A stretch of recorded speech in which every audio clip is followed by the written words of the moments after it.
conferencia del doctor José del Val. Le voy a pasar la palabra a Heréndira, quien nos va a hacer favor de presentarlo. Bueno, pues muchas gracias, muy buenas tardes por su asistencia y pues bueno, a nuestro ponente estrella por acompañarnos en nuestro diplomado. Pues bueno, José Manuel del Val Blanco tiene estudios en economía por la UNAM y en etnología por la ENA. Tiene estudios de posgrado en antropología social por la ENA también. Él es director del programa universitario México Nación Multicultural de la UNAM desde marzo del 2002 y preside además la ONG Pesquisas y Proyectos Necesarios AC desde el año 2002. Ha tenido responsabilidades profesionales tales como ser director general del Instituto Indigenista Interamericano de la OEA entre el 95 y el 2001, director general de Culturas Populares entre el 93 y 95, secretario técnico de la Comisión Nacional para el Desarrollo Integral y Justicia de los Pueblos Indígenas en 94, director de Promoción Cultural Consejo Nacional para la Cultura y las Artes, 92 y 93. No les voy a decir todos porque es mucho más amplio, pero estos que me parecen muy centrales en relación con lo que nos va a exponer el día de hoy, sí lo haré. Director de Investigación y Promoción Cultural del Instituto Nacional Indigenista, entre el 89 y el 92, presidente del Consejo Directivo del Colegio de Etnólogos y Antropólogos Sociales, del 88 al 90, y director del Museo Nacional de las Culturas, INACEP, entre 85 y 89. Bueno, se ha desempeñado como docente desde 1980, impartiendo diversos cursos, seminarios y cátedras en universidades tanto nacionales como extranjeras, entre las que se encuentran Estado y Pueblos Indios, Etnia, Clase y Nación, La Cuestión Étnica y Nacional, Seminario La Cuestión Indígena en América, El Desarrollo de los Pueblos Indígenas, diplomados curriculares en el INA, la Cátedra Maestros del Exilio Español de la Facultad de Filosofía y Letras de la UNAM y pues bueno, también dentro de la Cátedra México Nación Multicultural en la UNAM. Cuenta con más de 60 publicaciones, ¿no?, entre capítulos, libros y artículos tanto nacionales como extranjeras. Y pues es un gran gusto y un honor tenerlo esta tarde aquí con nosotros y le agradecemos mucho que nos haya recibido esta invitación y estamos, creo que, atentos y ansiosos por escucharle. Muchas gracias. Muchas gracias. Sí. Lo ponemos aquí.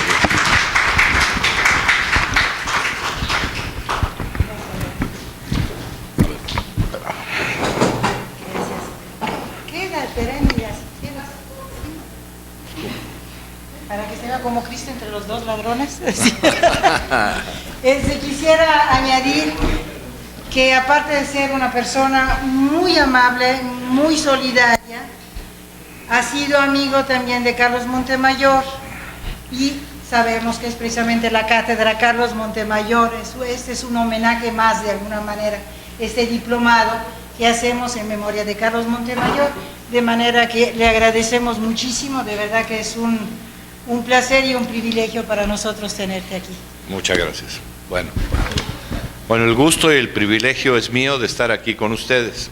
Estaba pensando, preparé una ponencia para hoy, para esto, Educación y Formación de Excelencia para los Pueblos Indígenas, llave para el ejercicio de los derechos plenos. Entonces, la voy a leer, leo relativamente rápido, pero para que podamos terminar y tener tiempo para empezar a discutir los aspectos que puedan estar involucrados en todas estas cosas o las cosas que les interesen, ¿no? Entonces procedería a decir,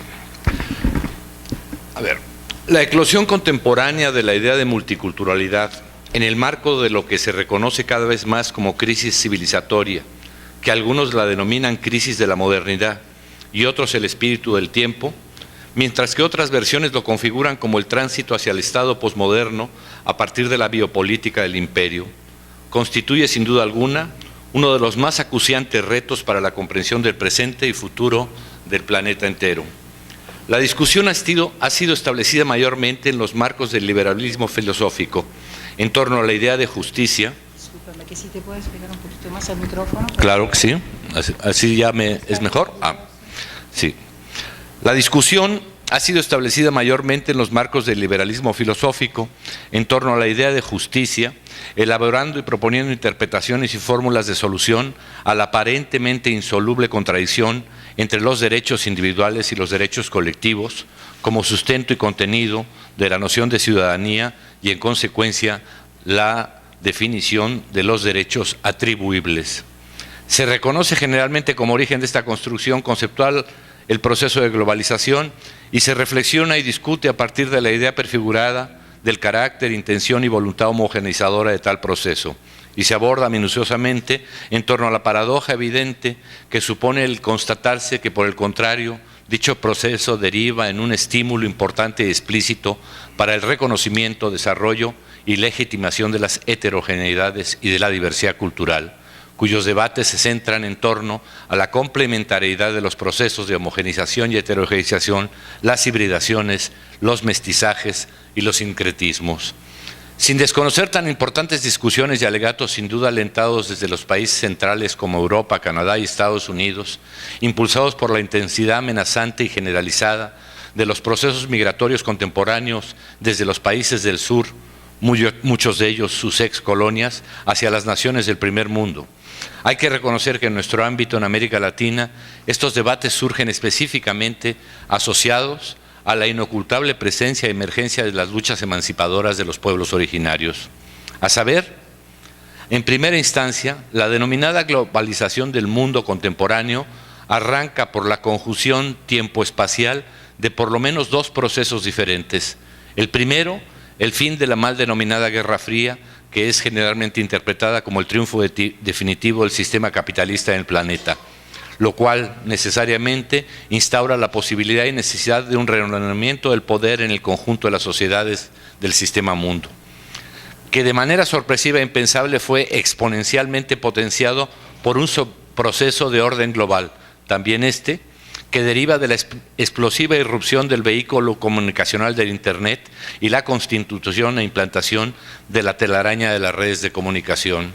Es menester precisar que este novedoso proceso comunicacional arranca y es construido originalmente para usos militares y posteriormente desplazado como herramienta para el sistema financiero internacional, dotando a este de un poder inusitado para acelerar el desplazamiento de los capitales, lo cual exige e impone una reconstrucción en el orden de los mercados locales y soberanos que de inmediato se ven exigidos a modificar las estructuras constitucionales de los estados nacionales en los campos jurídico y reglamentario, tradicionalmente considerados parte esencial de la estructura soberana de las naciones, cuya modificación se reclama, se exige y se impone, necesaria e imprescindible para participar en la nueva economía global.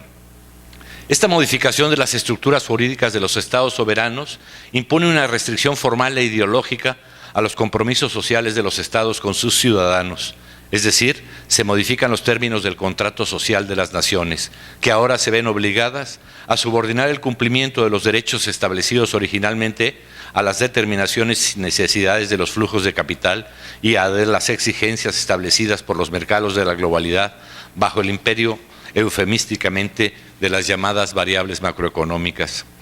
Este operativo de sumisión colonial, montado técnicamente como un descomunal chantaje, se impone parlamentariamente bajo el paraguas ideológico del denominado neoliberalismo, disfrazado como doctrina filosófica y económica, cuyos principios esenciales son la supuesta y engañosa libertad absoluta de los mercados y la liberación de cualquier restricción jurídica a que todos los bienes materiales o no materiales, naturales y humanos, y los humanos mismos, deban ser concebidos y manipulados en condición de mercancías intercambiables.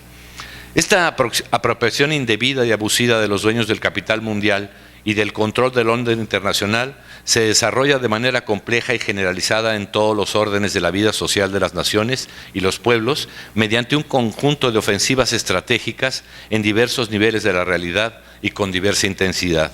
A saber, la instauración de este nuevo orden global supone una transferencia no negociada de la dirección y vigilancia de las relaciones internacionales y regionales entre países, establecidas tradicionalmente en los marcos de los acuerdos, pactos y por los organismos globales como son la ONU, la OEA, etcétera, subordinando sus atribuciones y decisiones a los intereses de los comités de las corporaciones multinacionales, monopolios y grandes empresas mundiales, a través de sus organismos de referencia como son el Banco Mundial, el Fondo Monetario Internacional, la OMC, la OSDE, el G7, el G20, el Mercosur, la PEC, el Banco Interamericano de Desarrollo, etcétera, etcétera, etcétera.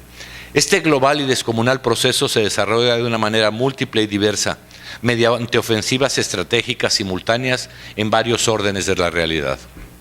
A saber, una ofensiva que denomino ofensiva territorial, derivada de una redefinición del uso de los recursos y los territorios que serán reconceptualizados a partir de los modelos de despojo e intervención, cobijados y estructurados bajo el marco de grandes megaproyectos globales de carácter transnacional y regional, mediante la definición de tratados de libre comercio y clústeres extractivos, establecidos como planes regionales, como el Puebla-Panamá, hoy denominado Mesoamérica, o el IRSA para América del Sur, así como el desarrollo de estrategias de despojo y control territorial basadas en consideraciones ecológico-conservacionistas, justificadas por el evidente deterioro global de la naturaleza, que son legitimadas por los organismos mundiales mediante convenciones y acuerdos globales. De manera complementaria y simultáneamente se desarrolla una segunda ofensiva, esta en el orden de los significados, de orden simbólico, mediante la realización de foros, seminarios, a través de los medios de comunicación, sobre las estructuras de financiamiento, de las investigaciones y las educativas y de formación, en la definición de políticas públicas de planeación y proyectos, cuya intención explícita y obligatoria es la imposición de un horizonte conceptual y epistemológico que legitime la reproducción de la desigualdad en el mundo occidental y sus procesos de reproducción. El denominado fin de la historia, justificado mediante la celebración ostentosa del triunfo del capitalismo sobre el socialismo, fechada con la caída del muro de Berlín en 1989, bajo el cobijo ideológico del respeto irrestricto a una idea abstracta de democracia desadjetivada. Una operación en la que mediante una cuidadosa selección conceptual va imponiendo un horizonte categorial en que los conceptos y categorías del análisis social, económico, político y cultural habituales, particularmente los que derivan de las perspectivas marxistas, son denostados, excluidos y expulsados de los centros de investigación, asimismo a los investigadores que se resisten en las universidades. Los estudios que focalicen su atención en la explotación del hombre por el hombre, las contradicciones sociales y la lucha de clases, las características de la distribución de las plusvalías y en general cualquier perspectiva que intente comprender las realidades del mundo contemporáneo, basadas en las relaciones sociales de desigualdad como fundamento de toda explicación, serán persistentemente excluidas de toda posibilidad de financiamiento, espacios de desarrollo y legitimidad científica, condenándolos al ostracismo académico e intelectual. Sustituidas en los análisis mediante un perverso procedimiento aparentemente inocuo, se impone la fragmentación y sustantivación categorial con ropaje sociologizante.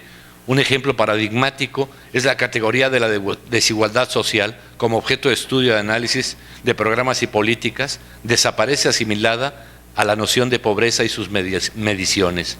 Las escuelas de economía se centran en la especialización en la cuantificación de la pobreza sustantivada, imponiendo la pobretología como el centro de las preocupaciones mundiales y matriz principal de planes y proyectos de desarrollo vigentes en las últimas décadas, convertidas en el centro de políticas sociales como la estrategia con la cual los poderes intentan dar cobertura científica a sus reiterados fracasos en la solución de las contradicciones básicas del mundo contemporáneo y, en el mejor de los casos, ofreciendo soluciones para dentro de 3 o 4 décadas.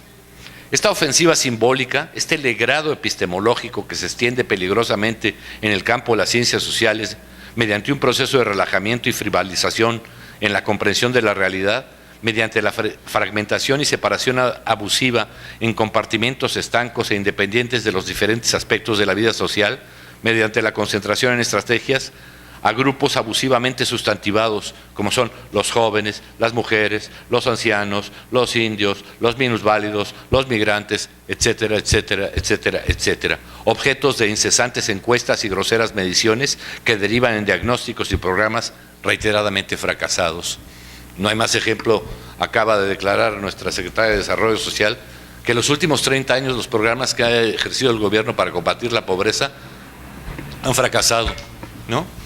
dices, pues ya lo sabemos porque fracasan, porque no tocan lo que tienen que tocar. Pero bueno, eso ya podemos ahorita hablarlo un poco después. Este componente epistemológica de la ofensiva contemporánea del capital sobre el planeta entero tiene y tendrá enormes consecuencias para la vida contemporánea y el futuro de la humanidad. Al disolver la comprensión de la realidad como la expresión de relaciones sociales explicativas y determinantes, constituye sin duda alguna una estrategia de perversa de biopolítica que debe ser objeto de amplias discusiones sobre sus implicaciones y consecuencias. Acompañado de las dos anteriores ofensivas, la territorial y la simbólica, quiero mencionar una tercera ofensiva, igualmente simultánea en el orden jurídico internacional y la nacional.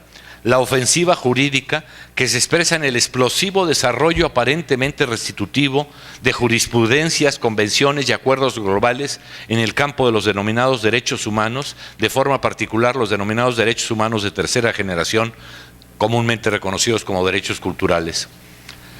Frente a estos procesos, de manera simultánea y en gran parte a consecuencia de estos mismos, vemos producirse transformaciones y ajustes en la estructura social de las naciones que van reaccionando de manera paulatina y diversa, cambiando los modelos y estructuras de relaciones sociales en medio de la obligada crisis de la idea práctica de Estado-nación, obligados a despojarse sistemáticamente de instrumentos fundamentales de su accionar soberano, condición necesaria e indispensable para mantener la gobernabilidad y la legitimidad en que se fundaron los pactos de los Estados nacionales y dieron soporte y sentido a las identidades y a la vida en común en las sociedades. Como consecuencia, en reacción a estas ofensivas coordinadas, vemos florecer de manera paulatina y generalizada la autoconstrucción de estructuras de autoidentificación y negociación al margen de los mecanismos tradicionales y habituales en los procesos políticos en las naciones. Emergen lo que hoy denominamos muy genéricamente las sociedades civiles, que resultan de la organización de personas en grupos civiles u organismos no gubernamentales, cuyo objetivo es el de procesar sus demandas e inconformidades al margen de las estructuras políticas tradicionales de los partidos políticos, enfocando sus demandas y negociaciones sobre aspectos específicos y particulares, cuya acción se desarrolla en forma paralela y las menos de las ocasiones coordinada con los partidos. Al mismo tiempo, y con una singularidad notable en las últimas 3 décadas, en las más diversas naciones del continente americano emergen con simultaneidad diversos movimientos de los pueblos campesinos e indígenas con renovadas demandas bajo la autodeterminación de los pueblos indígenas. Se ubican definitivamente como un vector nodal en la resistencia y la redefinición de los estados nacionales del continente, enarbolando a los pueblos originarios la exigencia de enfrentar la renovada voracidad del capital sobre sus recursos y territorios y superar definitivamente el modelo colonial perpetuado contra ellos en las sociedades americanas. Los pueblos indios reclaman una nueva inserción en sus sociedades, un nuevo pacto social en que las estructuras políticas de los estados reconozcan sus especificidades y sus derechos como pueblos autónomos y autodeterminados, sus posesiones y su derecho inalienable para establecer un desarrollo propio como sujetos políticos plenos. Esta emergencia indígena establece su conceptualización y sus acciones frente al conjunto de ofensivas, ya sea en el campo territorial como en el simbólico o en el jurídico. Su lucha tiene el enorme acierto de dar y esclarecer de manera integral el espacio, sentido y significado de la confrontación civilizatoria en el mundo contemporáneo. Derecho a una educación de excelencia y propia. Dentro de los aspectos que las luchas contemporáneas de los pueblos indígenas han enfatizado de manera principal y fundamental es el referido al campo de la reproducción cultural y particularmente a los proyectos de formación y educación, los cuales consideran estratégicos para garantizar en estas condiciones globales su reproducción como pueblos, su reconocimiento, su florecimiento y la expansión de sus culturas. Su exigencia inquebrantable al cabal cumplimiento de su derecho inalienable y formalmente establecido en la legislación internacional y en las leyes nacionales, entre otros derechos, a disponer de una educación propia que garantice legítimamente su reproducción cultural sin desventaja alguna y contando con todos los instrumentos necesarios para ella, constituyen uno de los núcleos básicos y fundamentales para garantizar su continuidad y su desenvolvimiento como culturas, sociedades y pueblos. Son enormes y complejos los retos que este propósito enfrenta a los pueblos indígenas en el mundo contemporáneo. Como hemos visto, el reconocimiento y aceptación pública y formalizada del carácter multicultural de las sociedades en el presente es un proceso reciente. Sin embargo, la condición multicultural es una realidad muy anterior al establecimiento de los estados nacionales. Es una realidad constituyente en la evolución del fenómeno humano sobre el planeta. Los procesos diversos y contradictorios de relación entre las culturas, lo que bien se ha establecido como la interculturalidad, expresan y han exhibido muy diversos modelos de relaciones sociales específicas, históricas y espacialmente determinadas. Es muy importante reconocer que la interculturalidad no supone de ninguna manera un modelo o estructura de relación entre las culturas, lo que obliga a que en cualquier reflexión o propuesta referida a las determinaciones de las relaciones entre culturas, a la interculturalidad, deba estar comprendida y establecida en los marcos históricos reales en que se desarrollan y se han desarrollado dichas relaciones, al margen de toda pretensión calificadora de su sentido y significado. Esto significa que el uso o reconocimiento del término interculturalidad no establece o garantiza una relación equitativa, justa y democrática entre las partes. Reitero, la interculturalidad como proceso justo y equitativo debe establecer las características y las relaciones, no darlas por supuestas. En América Latina, en nuestra América, en palabras de Martí, en la última América, con este propósito han empezado a desarrollarse universidades propias de los pueblos indígenas, programas de carácter antropológico y pedagógico a partir de la instauración de nuevas instituciones de educación superior, algunas denominadas como universidades indígenas o en otros contextos como universidades interculturales y en otros como áreas o departamentos universitarios. Su objetivo específico es el de diversificar el conocimiento universal y académico para relacionarlo con conocimientos locales, etnociencias subalternas, saberes alternativos, que en su confluencia se hibridizan mutuamente, construyendo nuevos cánones enredados, localizados de conocimiento, lo que se define como diálogo de saberes y supone, en palabras de Gunther Diez, por ejemplo, tomar en cuenta la dimensión intercultural, interlingüe y interactoral, lo que a su vez obliga a la antropología y a la pedagogía académica a replantearse sus conceptos teóricos básicos, tanto como sus prácticas metodológicas.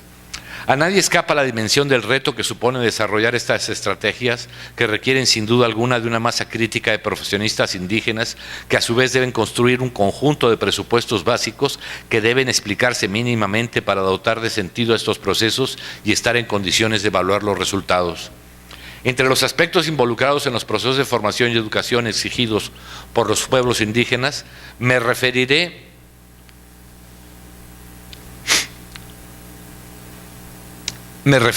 a tres obstáculos que considero de importancia crucial de plantearse, no solamente de la educación de los pueblos indígenas, sino de la excelencia educativa.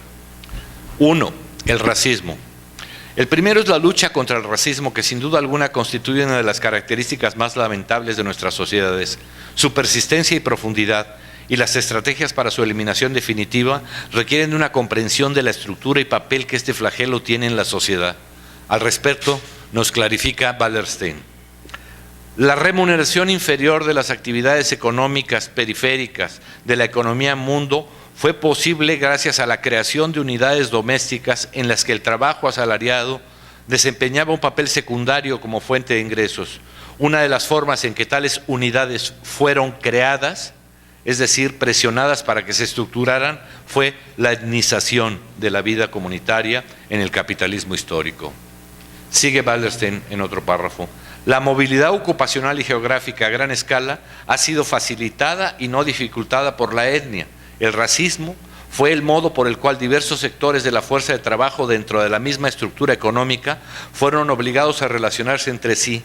El racismo ha servido como ideología global para justificar la desigualdad, pero ha sido mucho más. Ha servido para socializar a los grupos en su propio papel dentro de la economía. Las actitudes inculcadas, los prejuicios, los comportamientos abiertamente discriminatorios en la vida cotidiana han servido para establecer el marco de comportamiento legítimo y apropiado para uno mismo y para los demás en su unidad doméstica y en su grupo étnico. El racismo, como el sexismo, ha funcionado como ideología autorrepresiva, modelando las expectativas y limitándolas. Estos señalamientos de Wallerstein nos ayudan a comprender el origen del racismo contemporáneo como para ubicar el lugar que ocupa dicha ideología en la estructura económico, social y cultural de nuestras sociedades, lo cual a su vez nos señala los caminos para su combate, lo cual supone ni más ni menos la superación necesaria de las estructuras de desigualdad en que fundan su vigencia dichas relaciones de desigualdad y discriminación, lo que pone en evidencia la insuficiencia de las estrategias ubicadas exclusivamente en el terreno ideológico, normativo o moral para el combate de este flagelo. 2. La interculturalización de los pueblos o de las sociedades. Al mismo tiempo, el análisis del racismo nos ilustra el sentido que puede tener el proyecto de interculturalización educativa equitativa en nuestras sociedades. Desarrollar procesos de transformación de las relaciones interculturales hacia etapas de equidad y justicia supone no exclusivamente diseñar estrategias que actúen sobre el conjunto de las culturas en relación. Resulta a todas luces insuficiente desarrollar estrategias de interculturalidad referidas exclusivamente a uno de los polos de la relación, es decir, dirigidas exclusivamente a las instituciones de los pueblos indígenas, sino que se requiere simultáneamente establecer estrategias de interculturalidad igual intensas hacia el resto de la sociedad y el conjunto de las instituciones. Debemos evaluar con mucho cuidado si las estrategias de formación que estamos diseñando para y con los pueblos indígenas realmente constituyen alternativas de superación de las condiciones establecidas, es decir, en qué medida las estrategias en desarrollo de las universidades indígenas e interculturales dotan a las personas de capacidades suficientes en el conjunto de los conocimientos locales y universales para afrontar los retos que suponen las condiciones actuales del mundo contemporáneo y afrontar activamente la reproducción de sus culturas y sociedades. Debemos reflexionar profundamente en la diferencia en que estamos estableciendo la formación de un solo tipo de profesional dotado de un instrumental restringido a ciertos temas o campos, dirigido a la gestoría regional con perspectiva intercultural. Debemos insistir en que el desarrollo de programas de formación de excelencia amplios y permanentes que abran las puertas de formación a los miembros de los pueblos indígenas de manera generalizada y no a partir de pequeñas experiencias o programas pilotos focalizados, temporales, de corta duración, por cierto, muy a gusto de las ONGs y las instituciones filantrópicas internacionales. Debemos insistir. La formación de pueblos indígenas requiere necesariamente involucrar un orden de recursos muy superior al que habitualmente dedican los estados para este propósito, para saltar la barrera de los consabidos y absolutamente insuficientes denominados proyectos locales exitosos. Las ideas y práctica del desarrollo. El tema del desarrollo como el objetivo, el medio o fin estratégico en la formación profesional de los pueblos indígenas constituye uno de los núcleos contradictorios y cuya discusión y esclarecimiento es determinante en la formación que se defina y se establezca hacia los pueblos indígenas. El desarrollo como alternativa ha sido impuesto y ha acompañado las luchas de los pueblos indígenas los últimos 30 años. Una de las primeras instancias creadas a nivel internacional al respecto fue el denominado Fondo para el Desarrollo de los Pueblos Indígenas de América Latina y del Caribe en el año del 92. Como resultado de la Cumbre Iberoamericana. Sin embargo, después de casi 20 años de funcionamiento, no ha podido producir un documento solo que establezca cuál es el significado de desarrollo para los pueblos indígenas. Evidentemente, los pueblos indígenas han rechazado de múltiples formas adoptar la noción de desarrollo más clásica que reduce el fenómeno al mero crecimiento económico y social. También han señalado la exclusión sistemática de los estados nacionales, han producido en sus valoraciones del desarrollo local y respecto a su especificidad indígena específicamente. Los pueblos indígenas saben que en la delimitación conceptual de esta noción se encuentra contenida una demanda histórica contra la discriminación, la inequidad, la subordinación y la exclusión. En estos términos, igualdad, reconocimiento a la diversidad, derechos colectivos, descolonización, participación y ciudadanía son conceptos nodales cuyo esfuerzo de conceptualización no puede constreñirse a una noción que haga tabla rasa de la diversidad y la multiculturalidad, lo cual se expresa evidentemente en la indefinición y multiplicación y la creciente complejidad que muestran los instrumentos de medición e indicadores de estudio propuestos y desarrollados para reconocer y representar las expectativas de los pueblos indígenas. Aunque no se debe soslayarse el sistemático ocultamiento que es practicado reiteradamente por el Estado de no recoger la información de los pueblos directamente con la especificidad y profundidad necesaria. Y no solo recoger la especificidad de los pueblos, sino desarrollar las investigaciones y diagnósticos desde la perspectiva carencial de lo que les falta a los pueblos y nunca de su potencial de desarrollo que encierran sus territorios, lo cual significa ni más ni menos que es un mecanismo conceptual y oculto de despojo estadístico de sus recursos y potencialidades. Frente a este galimatías en la expansión de indicadores del desarrollo de los propios pueblos, se han ido construyendo nuevas formas de conceptualizar el desenvolvimiento de la vida por fuera y más allá del concepto de desarrollo. en cualquiera de sus versiones, aún las más modernas que intentan combinar el desarrollo con la cultura. Es significativo que el margen de identidad política de los gobiernos todos, sin exclusión, fijan su eje de sus discursos y acciones en la noción de desarrollo, en la mejor de sus versiones, el denominado desarrollo con identidad. Frente a este nudo conceptual desarrollista han aparecido las primeras expresiones formales de elaboración de una perspectiva propia de los pueblos indígenas para caracterizar sus expectativas de transformación. El concepto de buen vivir que cristalizó en las constituciones de Ecuador en el 2008 y Bolivia en 2009. Esta concreción estatal fue posible por el creciente protagonismo de los pueblos indígenas y los activos movimientos ciudadanos que los acompañan. En la Constitución boliviana se incluye el régimen del buen vivir con dos componentes principales, los referidos a la inclusión y equidad, tales como educación, salud, seguridad social, vivienda, comunicación, transporte, etcétera, y los enfocados a la conservación de la biodiversidad y manejo de los recursos naturales, por ejemplo, la protección de suelos, aguas, energías alternativas, ambiente urbano. Así como la Constitución ecuatoriana aparece por vez primera la naturaleza como sujeta de derechos. Un aspecto medular de estas nuevas formulaciones es la crítica de la idea y la noción de desarrollo contemporáneo en cualquiera de sus versiones. Se cuestiona la racionalidad del supuesto desarrollo actual por su énfasis en los aspectos económicos y de mercado, su obsesión en el consumo y su afección trágica por la idea de progreso. Racismo, interculturalidad y desarrollo constituyen el núcleo de los retos conceptuales contemporáneos de los pueblos indígenas. Asimismo, establecen la base crítica para refundamentar sus proyectos de vida y sus proyectos de formación y educación. En el orden del desarrollo cultural propio, los esfuerzos por consolidar los conocimientos tradicionales constituyen uno de los ejes claves de la formación profesional de los pueblos, reiteradamente minusvalorados por los estados, los sistemas de salud y de apropiación y despojo producto de la biopiratería de las empresas globales. En el orden de las confrontaciones contemporáneas de los pueblos, aparece en primerísimo lugar las resistencias locales a la ofensiva extractiva por sus recursos naturales en todas las regiones indígenas del continente. Los testimonios de la denodada lucha que múltiples pueblos del continente están dando actualmente en defensa de sus territorios, en defensa de la madre tierra, sometida a una vorosa ofensiva de las empresas energéticas y extractivas globales, en acuerdo y sociedad y complicidad, diría yo, con los gobiernos nacionales, legitimadas y estimuladas por las directrices de los organismos de financiamiento, ofreciendo como alternativas necesarias y positivas para el desarrollo con identidad en sus versiones más modernas.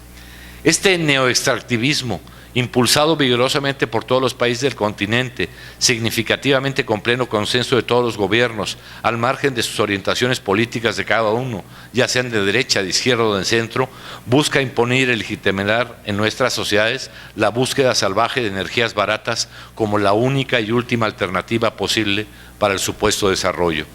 A nadie escapará tampoco que estos proyectos no solo no colaboran ni colaborarán en la lucha contra el racismo, sino todo lo contrario, tienden a consolidarlo como instrumento de dominio con sus consecuencias profundamente discriminatorias. Estas batallas cruciales para la sobrevivencia y desenvolvimiento de los pueblos y sus culturas del planeta todo, sin duda alguna necesitan urgentemente la formación de un ejército de profesionales bien preparados, excelentes, conocedores de estas circunstancias y con dominio pleno de los campos de conocimiento involucrados y a la vez conocedores profundos de sus culturas, para que de este y junto a sus pueblos construyan nuevas estrategias de resistencia y combate frente a esta ofensiva global sobre sus recursos, territorios, derechos y culturas. Gracias.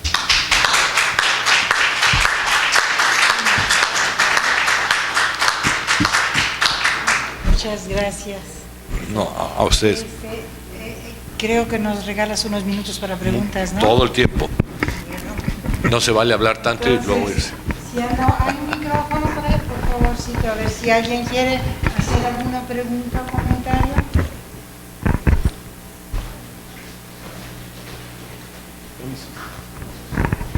O crítica también. Muchas gracias. Pues voy a empezar, pero esperemos que con esto se animen y adelante, que no sea la única. A mí lo que me gustaría preguntar es dónde quedaría dentro de estos ejes, digamos, el género, y el género entendido con todo, o sea, digamos, ¿no? De forma relacional también y de forma profundamente intercultural, ¿no? Sí. Gracias. Bueno, si me permiten, como es ¿A la vez? yo creo que sí, porque si no, luego, para poder precisarla, este tema del género yo les puedo decir que es de los más trascendentes contemporáneos y de los más complejos de manejar, ¿no? ¿Por qué? Porque una de las cosas que comentaba yo es digamos, esta violencia epistemológica de sustantivar la realidad, ¿no? O sea, negar que cualquier hecho social es la expresión de una relación social. O sea, cualquier condición humana, cada vez que expresas algo, es una relación social. Entonces, yo no hablo de desigualdad, porque la desigualdad que es, pues es la relación que se establece entre los ricos y los pobres, ¿no? O sea, porque si no hubiera ricos, pues nadie diría que es pobre, ¿no? O sea, te hace pobre esa relación con los ricos, en ese sentido. Entonces, la relación social. Bueno, cuando hemos tocado, llevamos 30 años y más de 30 años tocando el tema del género. ¿Qué hacemos? Comparamos a la mujer, comparamos al hombre, vemos lo que tiene, los accesos de la mujer y vemos los accesos del hombre. Este efecto, dices tú, bueno, lo hemos hecho, se ha avanzado, en algunos países se ha avanzado intensamente, la equidad está establecida y no cambia absolutamente la condición de la mujer. Todo lo que hemos avanzado, ¿no? Y tenemos programa de género, pero digo, primero, la condición de la mujer no es subordinada por ser mujer. Entonces, si yo separo los géneros, porque primero no puede haber un género si no hay otro género, entonces nunca podríamos hablar de género, hay que hablar de géneros, para entender, porque hay hombres porque hay mujeres, y hay mujeres porque hay hombres. Si no hubiera hombres y no hubiera mujeres, pues no hay género por separado, siempre el género es una condición relacional. Lo que subordina a la mujer no es su condición de mujer, sino la relación con los hombres. Entonces no voy a cambiar la condición de la mujer, voy a cambiar la relación con los hombres.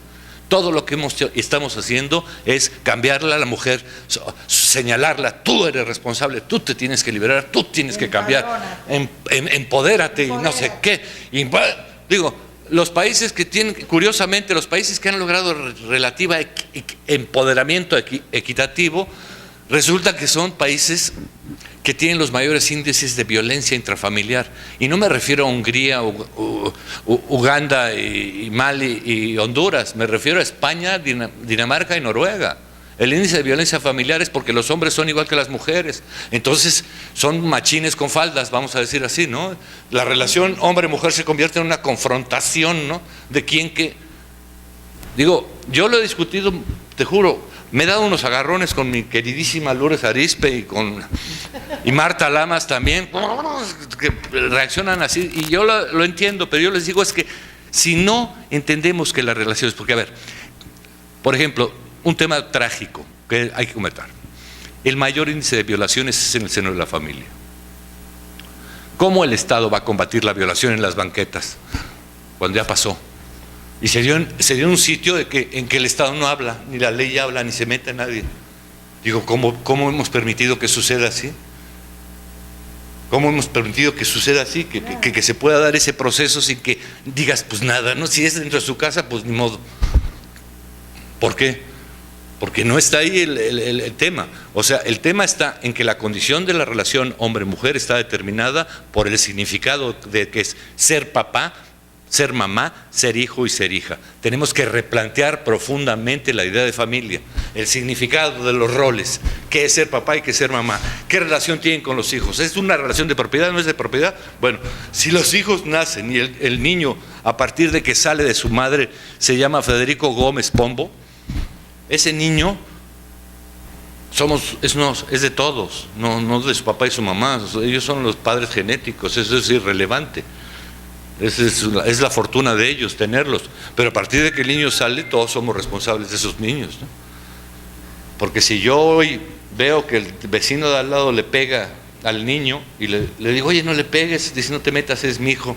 Entonces yo voy con el juez y le digo al juez, oiga, me dice, si no lo daña, no podemos hacer nada. Ah, bueno, entonces que lo dañe para que se lo traiga yo ya.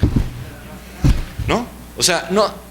Digo, ¿dónde estamos haciendo los estudios de familia, verdaderamente? ¿Dónde estamos procediendo que no nos... Es que miren, separa que los pobres, que los niños, que las mujeres, que los minusválidos, que los indios, ¿no? Y planes para cada uno, separados. Dices, oye, miren, si somos familia, Si tú quieres apoyar a alguien, no vas a apoyar a la niña, al niño, a la mamá embarazada o al abuelito, sino apoyas a la familia, ¿no? Entonces hemos permitido esta descomposición analítica, es la gran trampa epistemológica que yo digo. No, pues es que es una trampa. Que haya una entidad que es para los niños, una entidad para los jóvenes, una entidad para los tercera edad, una entidad para los recién nacidos, una entidad para las madres solteras, una entidad. El otro día estaba yo, me río mucho, en el Totonicapán. Había un encuentro de burocracia porque estaban ya con la guerra del hambre, ¿no? O sea, la guerra, esas guerras que hacen para derrotarlas. O sea, todos proyectos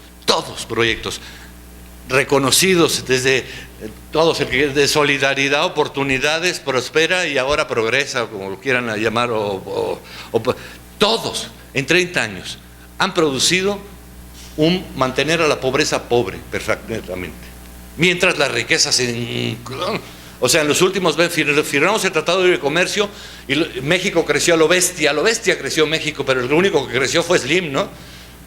Slim y ellos. Pero la pobreza se quedó incólume. O sea, todos los programas para combatir la pobreza lo que hacen es mantener a la pobreza pobre. Eso se trata, mantener a los pobres y que no aspiren a más que a salir de una pobreza que el Estado los metió. No es una condición, yo digo, la gente le hemos convencido que él es el pobre, ¿no? Y hablamos y hacemos estudios generacionales de pobreza, se hereda la pobreza, etcétera. Entonces, ¿no? Dice, la mujer está subordinada a lo mismo. O sea, perdemos la idea de que las relaciones, la condición de análisis de la sociedad son las relaciones sociales. Es decir, para que haya indios, pues tiene que haber un grupo que dicen que no son indios nada más, porque si no hubiera unos que dicen que no son indios, pues tampoco los indios serían indios, ¿no? O sea, los indios se les nombra a ellos, pero es alguien que dice que no es indio que dice que son los indios, porque de entrada no son indios, ¿no? Sino son miembros de pueblos, ¿no? Son celtales, ociles, catalanes, tojolabales, vascos, en fin, no sé, esos son los pueblos, ¿no? No son indios o no indios, esas tonterías, ¿no? Ahora, el hecho que nosotros, cuando los pueblos, o sea, los zapatistas se levantaron y nos dijeron para todos, todo para nosotros, nada, vamos a transformar la sociedad. Nosotros no entendimos el problema y les acabamos dando derechos para ellos, derechos para los pueblos indígenas. Educación. Sí, ellos. Ni caso nos hacen, evidentemente, están esperando que surja una nueva generación de mexicanos para poder interactuar con nosotros, porque no hemos entendido. Ahora el problema que tenemos es nosotros, ahí está, y ese es el referente. Yo siempre pongo un ejemplo. Estaba hace 25 años, Ginebra, Naciones Unidas, Reunión Mundial de Pueblos Indígenas, de las primeras, un mundo, 2.000 o 3.000 gentes, una cosa enorme. Y yo en un pasillo veo un tipo, digo, este es paisano, ¿no? Entonces me acerco y le digo, where do you come from? Me dice, America, which country, México? Ay, güey, pues ¿para qué hablamos en inglés, ¿no? ¿De dónde eres? Yo, del DF, tú de Oaxaca, yo soy mije, ¿tú qué eres? Entonces, yo digo, pues no, yo no soy indio. Dice, yo tampoco te estoy diciendo que soy mije, ¿tú qué eres? Y uno, pues chilango, chilaquil, ¿no? ¿Se dan cuenta? Entonces, cuando un tojolabal o un mije te interpela, el nivel de identidad en que te está interpelando tú no lo entiendes, entonces dices, no, pues son indios, hay cosas para los indios, homogeneizas, brutalmente, conceptualmente los homogeneizamos, son indios, pues no hay lengua india, no hay cultura india, eso no existe. Hay muchas culturas, muchas lenguas, es una complejidad, pero este país no va a ser multicultural en tanto no nos asumamos también nosotros. Porque nosotros, ¿qué somos? Ah, no, pues nosotros somos mestizos, cosmopolitas, ¿no? O sea, y además utilizamos el término mestizo con enorme tranquilidad, es un término racial, por lo tanto es un término racista, light o hard, como quieran ustedes. O sea, el mestizo, ¿qué es eso de mestizo? ¿No? Eso es los antropólogos, ¿no? Aguirre Beltrán presumía, hemos sido los antropólogos los que hemos ubicado al mestizo como el símbolo étnico de la identidad nacional, le da mucha alegría a Aguirre Beltrán. Está bien para él, pero es patético, evidentemente, ¿no? Porque además nos meten en el laberinto de la soledad, nos hacen creer el laberinto de la soledad, y otra vez me enojo de que les entreguen a los estudiantes secundarias el laberinto de la soledad para ver lo que es el mexicano, ¿no? ¿Qué es el mexicano? No los mexicanos, porque ellos, los que escriben Octavio Paz, no, él no. Ni ninguno de los que escribe sobre los mexicanos, véanlos todos. Hay 54 libros entre 1948 y el 52 donde se discutió la mexicanidad, desde Octavio Paz y todos. Vean ustedes si alguno de ellos se incorpora a él en la reflexión que está haciendo sobre la mexicanidad. No, el mexicano es otro tipo, es un ser enmascarado, transido, engañador, simulador. Dices, ¿qué? ¿Ese es el mexicano? ¿Y tú no eres mexicano, Octavio Paz? Pues tan mexicano también, ¿no? ¿Por qué se salen de la jugada? Yo siempre lo que he dicho, cuando empiezan a hablar de la identidad, es la de los otros, ¿no? Pero tú, ¿quién eres? ¿Dónde estás? ¿Desde dónde hablas? Ese es el problema, es decir, ¿quién somos nosotros? Entonces, yo lo veo claramente en el Valle de México. Nosotros tenemos un problema. Nosotros no tenemos entidades del Estado locales, no tenemos poder local, no hay municipios. Entonces somos millones de gentes sin poder local ninguno. Si tuviéramos poder local podríamos hacer algo. Por ejemplo, es un Estado que nos ha hecho monolingües a fuerzas. Y todo su proyecto de educación bilingüe intercultural es un fracaso. No solo es un fracaso, sino es una perversión, ¿no? O sea, lo que ha hecho es encapsular las lenguas, ¿no? Mientras se mueren, ¿no? Por eso los libros más elegantes del INALI son las lenguas en extinción, ¿no? Papel couché, fotografías y muchas gráficas y todo este tipo de cosas. ¿Para qué? ¿Para qué? Yo lo que les digo es, ¿dónde está el proyecto social de las lenguas? A ver, la mitad de los habitantes de la península de Yucatán hablan el maya. No hay una primaria en maya, una secundaria en maya, una prepa en maya, ¿cómo carajo creen ustedes que el maya va a florecer si no le permiten? O sea, los purépechas, todos saben purépecha. Bueno, pero no hay una primaria en purépecha, ¿por qué no? Entonces, el Estado mexicano lo que ha hecho es impedir el desarrollo de los pueblos. Y la Dirección General de Educación Indígena, bilingüe, cultural, es un aparato de Estado para lograr la extinción de la... No, y además la monocultura. Digo, es absurdo. Yo digo, en el Valle de México me parece, digo, es que somos idiotas. Tenemos una enorme cantidad, todo está nombrado en lenguas, en náhuatl, todo. Y no tenemos la menor idea. Yo pongo el ejemplo que uso muy claramente para ver el significado. Digo, la montaña fundacional que tenemos, el Popocatépetl, ¿no? Todos los días en la mañana, si ustedes prenden la televisión, van a ver que un idiota dice, el Popocatépetl echó una fumarola de 3 kilómetros. Echó una fumarola de 2. Echó una fumarola. Dice, a ver, humo, popoca, humeante, tepetl, cerro, humante. Esa madre echa fumarolas hace 10,000 años. Entonces, lo peligroso no es que eche fumarolas, sino que no las eche, porque el día que no las eche quiere decir que se tapó el cono y que la cosa viene. Digo, pero la gente, o sea, imagínense, ¿qué quiere decir? Que el nombre del Popocatépetl nos parece, y además nos dicen Achichincle y Palero, y nos lo están diciendo en náhuatl y no nos damos cuenta que nos están hablando en náhuatl, y las plantas y la comida y un montón de cosas. ¿Por qué no permiten? ¿Por qué no? O sea, España cabe en Chihuahua, prácticamente, y se hablan 6 lenguas y no pasa nada. ¿Por qué nosotros no vamos a poder? ¿Por qué los mayas no van a poder hablar en maya en español, los purépechas en purépecha y los nahuas en náhuatl en español? Entonces ahora yo discuto con los colegas y en el propio INALI, yo estoy en el Consejo Directivo, se los he dicho, a ver, ¿dónde está el proyecto social de la lengua de México? Me vale madre, las lenguas en extinción es un problema más de ellos, de los que la hablan. Es un problema de ellos, podemos apoyarlos, pero todo es filantropía. En esencia, si ellos no tienen el poder y la capacidad, su lengua no va a prosperar, ¿no? Y si además son 17, bueno, ya es una tontería. Está bien para los lingüistas y para que graben la última canción en Pai Pai, me parece muy bien, todo eso está muy bien, pero en términos del proceso de construcción, exacto, construcción de una sociedad multicultural, verdaderamente, crear una interculturalidad digna, equitativa, eso todavía ni siquiera estamos enfocando claramente las cosas, es a lo que quiero llegar. Perdón que me expandí con lo de la mujer, ¿no? Sí. ¿Alguien más? Dale. Muy buenas tardes y muchísimas gracias. Ha estado muy interesante la primera parte y esta respuesta también sensacional. Bueno, yo vengo de Tlaltenango. Tlaltenango es un pueblo urbano en Cuernavaca. En Cuernavaca existen 13 pueblos. En Morelos no sé, pero ¿cuántos municipios? Son 32 municipios, ¿no? 33 municipios. Entonces, si más o menos se conserva el mismo número en promedio de pueblos, hay bastantes pueblos. Estos pueblos tienen autoridad local. pero precisamente por la globalización han tenido una mezcla muy grande, se ha acelerado y más desde después del 85 se modificó la cuestión demográfica y también la cuestión del uso de suelo, también debido a la globalización. Muchos terrenos se han convertido en predios para construir casas y eso merma la autoridad local.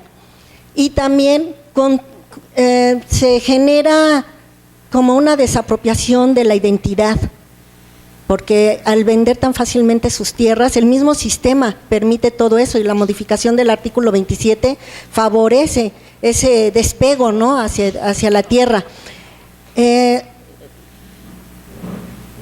¿Cómo podemos o cuáles serían los pasos o qué hacer para fomentar o fortalecer el concepto de identidad? En la primera parte usted mencionaba que hay bastantes conceptos, desde de la justicia, el buen vivir, la cuestión de la naturaleza, que se están modificando su significado. La identidad es una parte muy importante. ¿Cómo podemos constituirnos en una identidad en la que no nos liga la sangre, pero sí el compromiso y el afecto hacia el lugar?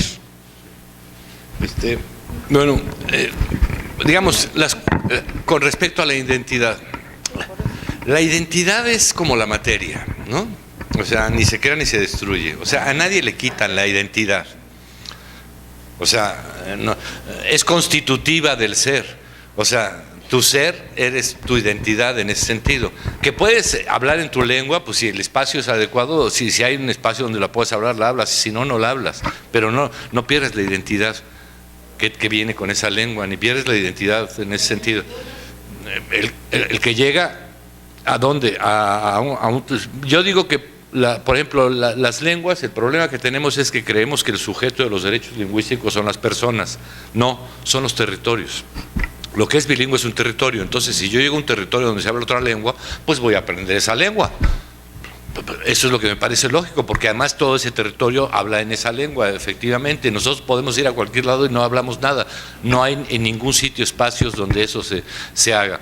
Ahora, están cambiando mucho las cosas, efectivamente, pero piensen ustedes que la identidad es una red. Cada uno de nosotros constituye una red complicadísima de identidades. O sea, tienes tu identidad de tu nombre, quién es tu papá y tu mamá, tus hermanos, tus primos, los vecinos que tienes, y vas construyendo un entramado de redes de identidad y de niveles de identidad.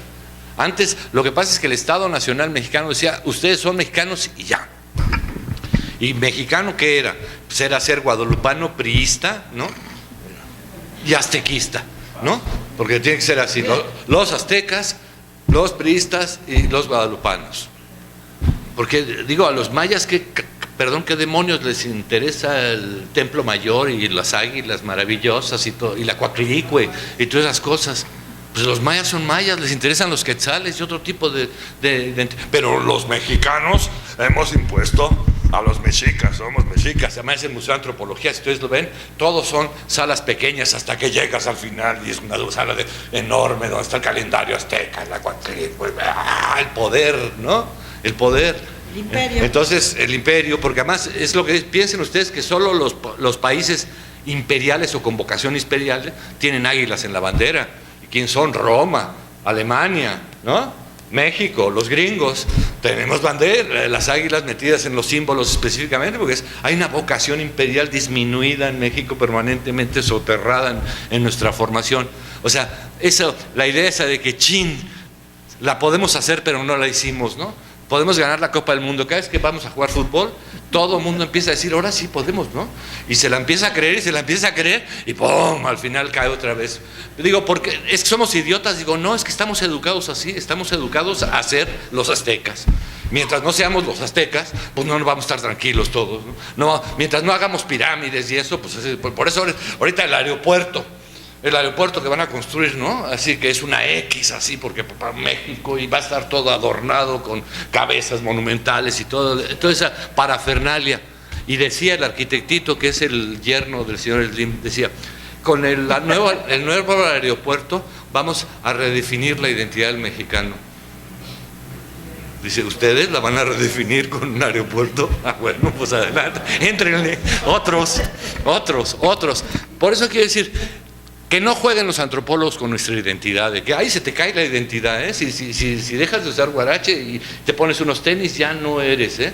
Y si te pones una gorra, ya no eres, tienes que andar con sombrero y guarache, ¿para hacer qué? ¿Ser qué? O sea, eso no es así, evidentemente, ¿no? La gente no va a poder defender su lengua si no hay un espacio para que haga su lengua. Hay unos casos significativos. En un caso de una HBC que le tuvieron que dar Culturas Populares, le dio un reconocimiento en un lugar de Oaxaca, porque es un lugar de mucha migración. Entonces llegaban las señoras con su papel para recoger la lana, pero pues no entraban al banco, ¿no? Les daba pena y no hablaban. Entonces el gerente dijo y puso todos los cajeros bilingües. Y empezó ¿Por qué? El espacio social de las lenguas, el espacio social. Entonces, toda la discusión que nos den sobre la educación indígena y la educación cultural, mientras no se piense en los espacios sociales de desarrollo de las lenguas, no hay problema. No hay problema. Si el Estado lo decide, nos convertimos todos en multilingües, porque vivimos en un territorio multilingüe. Entonces podríamos hablar todos, pues el purépecha y el español, el náhuatl y el español, en fin, etcétera, y 2 o 3 lenguas, o sea, como cualquier ser contemporáneo. Ahora, el Estado no está organizado para eso, el Estado está organizado para otra cosa, ¿no? En ese sentido. Y sobre todo eso de la identidad, si veámoslo así claramente, digamos, si quieren que a cualquiera de ustedes se lo llevan a Noruega 20 años, se le quita lo mexicano, dices, no hombre, eso no se quita. Pues eso no se quita, es constitutivo del ser. Ahora, que te dejen expresar tu identidad, sí. Decía, ¿pero qué vamos a hacer? Digo, no, hay que reconstruir la estructura municipal de México. Eso es esencial. Y darle el poder al municipio, porque lo que hizo la federación fue quitarle poder al municipio. Ahorita ya están en el último golpe al municipio, que es policía centralizada, ¿no? No, pues se corrompen más los de abajo. Dice, sí, pues a ver, el presidente no se corrompe más que el policía de Michoacán, pues igualitos a lo mejor en todo caso, ¿no? O sea, la corrupción es un problema del Estado nacional, no de los mexicanos, ¿no? El Estado nos dice a nosotros que los mexicanos corruptos. El tonto del presidente dijo que era una cosa cultural, ¿no? Es que es un problema cultural, por eso es difícil de decir. ¿Cuál es el problema cultural? El problema de tu cultura, menso. El mexicano no es corrupto. O sea, ustedes no son corruptos, nadie es corrupto naturalmente. Lo que pasa es que en México, cada vez que vas a tocar con el Estado para hacer un trámite, para pedir un foco, luz, agua, lo que sea, una lana, si no, no lo haces, ¿no? O sea, es el Estado el que está continuamente obligándote a que le des una lana para que trabaje. O sea, los mexicanos no somos corruptos, esencialmente corruptos, no es un asunto cultural, es un asunto de la imposición del Estado mexicano. Es el Estado mexicano el que impone, y ellos sí son corruptos, pero además se exhiben en su corrupción, ¿no? Se hacen ricos y llenan de cosas y de casas, ¿no? En ese sentido. Entonces, por eso digo, hay mucho esfuerzo que hacer de reflexión, ¿no? O sea, decir, yo lo digo, siempre digo, a mí lo que más me preocupa un poco es que esta ofensiva ideológica, académica, ¿no? De construcción de falsos conceptos como sustantivados, ¿no? Pobres, niños, tercera edad, todas estas locuras así, no van a nada. Lo único que mantienen es las cosas en su mismo sitio y que la gente no demande lo que es todo, porque la pobreza, dices, bueno, a ver, han sido premiados por Naciones Unidas por el combate a la pobreza en México. Somos ejemplares a nivel mundial, ¿vale? Entonces, el Fox dijo que había sacado 2,5 millones de la pobreza indigente a pobreza no indigente. Cuando tú ves la diferencia real entre pobreza indigente y no indigente, es como una hoja de lechuga al día más de consumo, ¿no? Eso es todo, ¿no? El otro dijo, había sacado de la pobreza a la gente porque le encementaron la choza, ¿no? ¡Pum! Le pusieron pisos de cemento. ¿Cuántos millones de pisos de cementos? Cemex feliz, ¿no? La empresa cementera mexicana, puta, cemento y cemento y cemento. Tú encementas una choza y le dices, ya eres menos pobre tú, ¿eh? Y si te pongo una letrina, ya eres menos pobre. Y si te doy una bequita para la torta, eres menos. Y si te pongo un comedero, eres menos pobre. Eso no es cierto. La pobreza es mucho más compleja y total. es una estructura absoluta que te envuelve, que no tienes acceso ni derecho a nada. Eres así como nada, ni tienes derecho ni acceso a nada, ¿no? Entonces vives de lo que te ofrecen, efectivamente, en ese sentido. Entonces es perdón, el problema conceptual ese es el que tenemos, que yo les digo, pongamos mucha atención en esto, que las categorías y los conceptos con los que tratamos de comprender las cosas hay que ver, porque además si yo combato a la pobreza y fracaso, yo digo, tengo amigos queridos que llevan 30 años, son los pobretólogos más reconocidos en el mundo, digo, yo ya me hubiera dado un tiro, mano. Viven de la pobreza. Sí, ¿no? 30 años diciendo que es la pobreza y luchando contra ella y no pasa nada, ¿no? Digo, va a pasar un poco con las generosas del género también, de que son muchos años con el género, y coño, y las cosas no cambian, evidentemente, ¿no? Sustantivamente, porque no estamos tocando el punto donde se están dando. O sea, todo hecho social, toda circunstancia social es una relación social. Nosotros, en nuestra individualidad, es una relación social también. La idea de que yo mí conmigo, nada más para mí, no. La gente se da cuenta de eso cuando se le muere a alguien muy cercano, ¿no? ¡Chum! Siente, ¿no? O sea, no, se va él, pero se va un trozo de ti, ¿no? Y si piensas, y bueno, y si a mí me desmontan todas mis relaciones sociales desde que nací, ¿qué queda? Nada. Nada. Somos eso, somos esa suma de relaciones específicamente. Entonces, hay que, para ya cerrar un poco el término, decir, tenemos que primero constituir el Estado de la Náhuac, sacar a la Federación y llevarla al centro de México, Aguascalientes o por ahí, San Luis Potosí. Les va a interesar, es muy buen negocio, ir a hacer una ciudad ahí en el desierto, es un negociazo para Cemex y los grandes empresarios. Liberar el Valle de México de ese problema y luego remunicipalizar todo el país. Y ya remunicipalizado todo el país y constituido el municipio como la célula básica de la sociedad, en el sentido de que el dinero va al municipio primero que la federación, no es la federación la que reparte el dinero, sino el dinero va directamente abajo, y de ahí vamos reconstruyendo México entre todos, efectivamente. Pero es el único camino. Cualquier otra alternativa es irrelevante. Es como voten, vayan y voten por quien quieran, y que es igual. Ya los hemos visto, todo el que sube al poder, lo que se dedica es al poder, ¿no? El poder corrompe y el poder absoluto corrompe absolutamente a la gente. Entonces,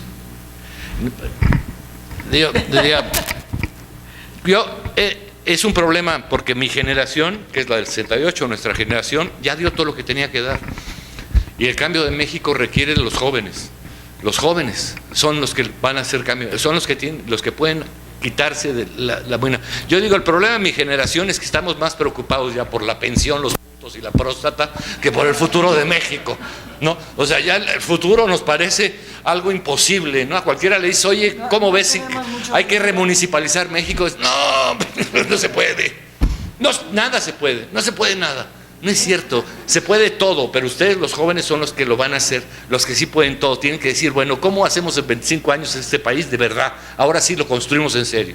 Lo remunicipalizamos, constituimos una nueva constituyente y hacemos un México equitativo, interculturalmente equitativo. Se puede, sí, pero es otra generación, ¿eh? Yo cuando nos dijeron, montamos la materia, me dijeron, ¿va a ser en doctorado y maestría la materia? Le dije, no, va a ser en licenciatura, porque en licenciatura la gente está dispuesta a escuchar. Y los del doctorado creen que saben, ¿no? Entonces ya no piensan siquiera, ¿no? Todo es imposible, no, las condiciones, las condiciones políticas, sí. Dices, pero ustedes ven claramente el fenómeno, ¿no? Cuando ustedes nacieron, ¿saben quién eran el presidente de la Cámara de Diputados y el presidente de la Cámara de Senadores? Uno era Manlio Fabio Beltrones y el otro era Gamboa Patrón. Han pasado 20 años y son los mismos, pero un cargo diferente, nada más se cambiaron el cargo. Dices, así está México, paralizado, esperando que la generación de ustedes lo agarre y lo vuelva a donde hay que ponerlo, ¿no? En otro lado, porque somos un país rico en recursos naturales, rico en playas, rico en ecología. Somos el país de los más diversos del mundo, tenemos todo, tenemos cemento, acero, tenemos todo lo que hace falta. Pero la distribución del ingreso es la cosa más bárbara y absurda, ¿no? Solo nos parecemos a los árabes, nada más, ¿no? Así como tenemos un 4 jeques nosotros ahí gobernando México. Bien, creo que ya fue mucho. Otra, ay, sí, no. No. Bueno, pues, no sé, tú sabes cuándo. No, ya. cuánto tiempo dispone, ¿sí? Sí, a ver, si hay preguntas, sí, por favor. Hola, buenas tardes. Nada más para complementar un poco de su excelente comentarios, pues, y también retomando sobre la compañera que decía sobre identidad, creo que aquí sería muy importante hacer comunidad, y ahorita esa palabra de identidad me recuerda a Tepoztlán, cuando se quiso hacer un proyecto turístico que era el club de golf. Se hizo comunidad y la gente de ahí dijo, no entra McDonald's, no entra el club de golf, no entra, y se está conservando precisamente esa identidad de Tepoztlán, y creo que pues, no sé si usted nos puede ayudar, y bueno, dice que los jóvenes, pero me encantaría que también pues todos formáramos parte de este hacer comunidad para poder rescatar a nuestro México. Muchas gracias. Yo sobre eso lo único que diría es, tiene usted absoluta razón, porque la gente me dice después, bueno, pero ¿cómo le hacemos? ¿A dónde? O sea, la gente dice, bueno, ¿a dónde ven? ¿A dónde? Digo, es que el problema es que solo puedes hacer comunidad en tu comunidad, entonces tienes que voltear a tu entorno, y ahí es donde puedes ser comunidad, no en otro lado. Si quieres resolver el mundo cambiando el mundo por arriba, no vas a cambiar nada, sino lo que puedes cambiar es tu entorno, que la gente empiece a darse cuenta de que por qué diablos el maestro de mi barrio o de mi pueblo, no lo defino yo quién es el maestro y me lo manda el Baster Gordillo o quien esté del secretario. ¿Por qué? ¿Por qué no pueden definir ustedes que tener tu juez municipal, tu policía municipal, tu cárcel municipal, donde ahí se dirimen las cosas, efectivamente, ¿no? No policías externos, ¿ya? O sea, que el poder local realmente es lo que se toma las determinaciones, porque tú puedes ejercer la lógica de comunidad cuando estás a una distancia de la gente que la puedes amar o matar, ¿no? Ya cuando la ves en un letrero, pues, ¿qué te representa? No representa nada a nadie, ¿no? En ese sentido. Entonces, la única forma que vamos a transformar México no es con un partido político o un líder iluminado o no iluminado, sino va a ser a partir de que los procesos, miren, yo el proceso mejor que conozco y he seguido desde su inicio es la Policía Comunitaria de Guerrero. Empezaron hace 15 años. Lo primero que hicieron fue en muy poco tiempo acabar con narcotráfico, violaciones y asaltos. Punto. Nada más eso. Están vigilando su pueblo todo el tiempo porque lo tienen que hacer, porque no son una estructura de policía, que además no tienen armas en muchos casos, pero han ido ampliando los espacios donde ellos están. Además, las discusiones que acabo de estar en la celebración del Ocotito, ya habían tomado una parte, y entonces hablaban los comandantes, ¿no? Y uno de los comandantes decía, es que nosotros no somos la policía para todo, ¿no? O sea, los problemas de tierras no vamos a entrar ahí, los problemas de la familia, las herencias, no entramos ahí, nosotros entramos en esa franja, ¿no? Que es los narcotraficantes, los policías corruptos, ¿no? Y los violadores, a eso sí, y lo han logrado.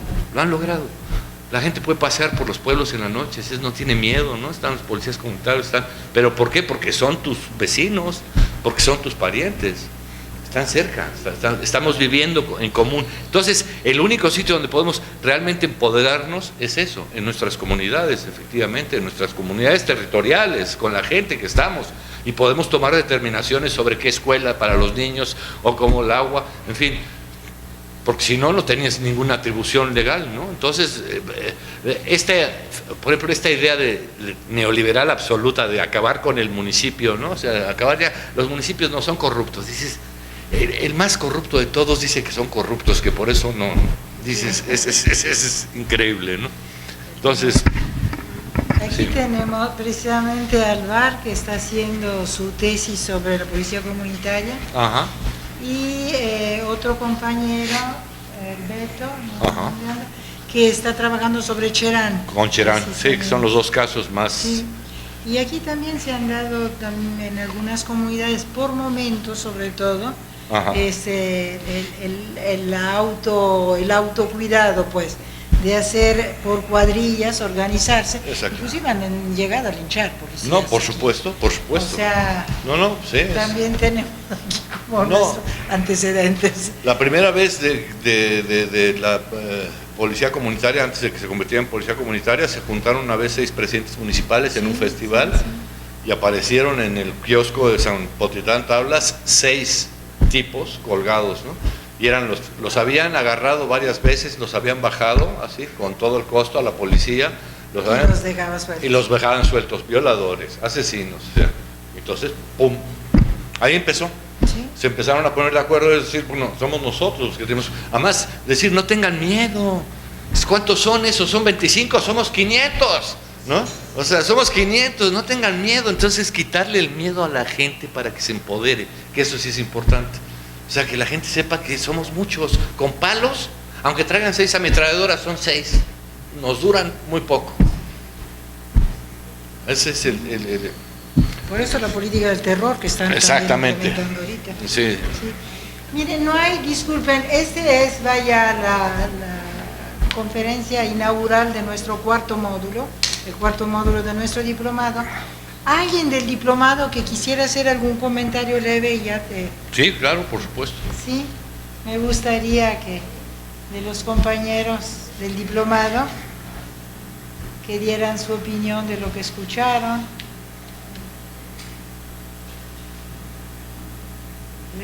Dale.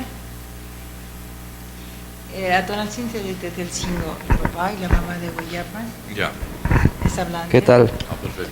A mí me gustaría preguntar, bueno, yo soy profesor de educación indígena, formo parte del sistema, como usted ya lo escuché, que formo parte de aquello que el mismo gobierno quiere mantener en esa línea recta. Mi pregunta sería, desde su punto de vista, ¿cuál sería el trabajo que nosotros deberíamos de desempeñar? Porque prácticamente en nuestras comunidades, lejos de que veamos avances, lo vemos igual. Sí.